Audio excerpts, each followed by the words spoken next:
My father was an orthopedist, and although I never ever wanted to be a doctor or a scientist, still I was looking at how medicine affects people who recoil from the mention of a hospital.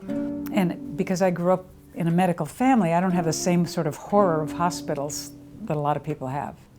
My art, at least currently, has really focused on the sort of relationship of spirituality and science. You know, human ambivalence about those two categories that we've set up. I've always read science, even though I can't do any sort of equation. I'm out for the big ideas. My husband was working on a science center in Ithaca, New York, and the chemistry department at Cornell University donated all these test tubes, and I thought they were spectacular and gorgeous. So I got them, they were giving them away, and I started trying to figure out what to do with them. And out of that, I created a couple of test tube mandalas, a meditation on science. Yeah, I think it's meant to signify that science also has its own objects of powerful understanding, as religious objects are too. Science is a means of understanding the world and comprehending it and trying to make sense of it. And that's exactly what religion is doing.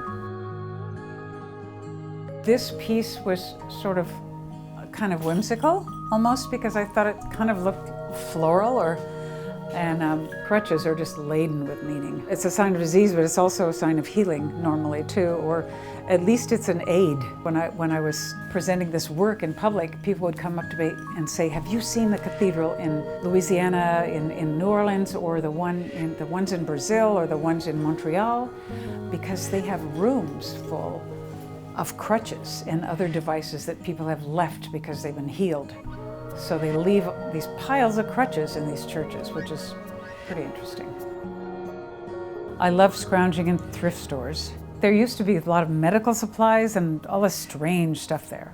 So I think it's a give and take for me. It's seeing an actual material that becomes a trigger for making a piece.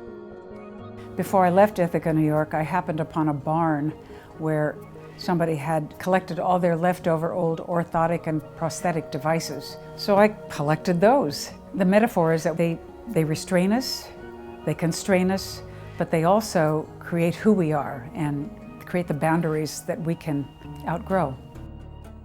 I think that there are some contradictions that we as humans manifest that are kind of inherently humorous. And one example I would give is an orthotic device that's attached to a very high heel. I think it's really amusing that people wearing those heels are sort of crippling themselves, basically. On the other hand, when I've shown these pieces in a gallery, a young woman came up to me and she said she really loved them because she had a sister who had no leg muscles. She was paralyzed, but she loved wearing high heels. The last series I'm working on, which is called Ways to Go, I just happened to have these wheelchairs that somebody gave me one of them. So I started thinking about, if you have a wheelchair, those are, the ways to go. It's just it's kind of a dark humor, right? And then I realized that it was also about, do we have a choice about how we spend our last days? Some people choose to be hooked up to every conceivable tube. Other people are very anti-science. Just all these amazingly different ways that people perceive their life and their death.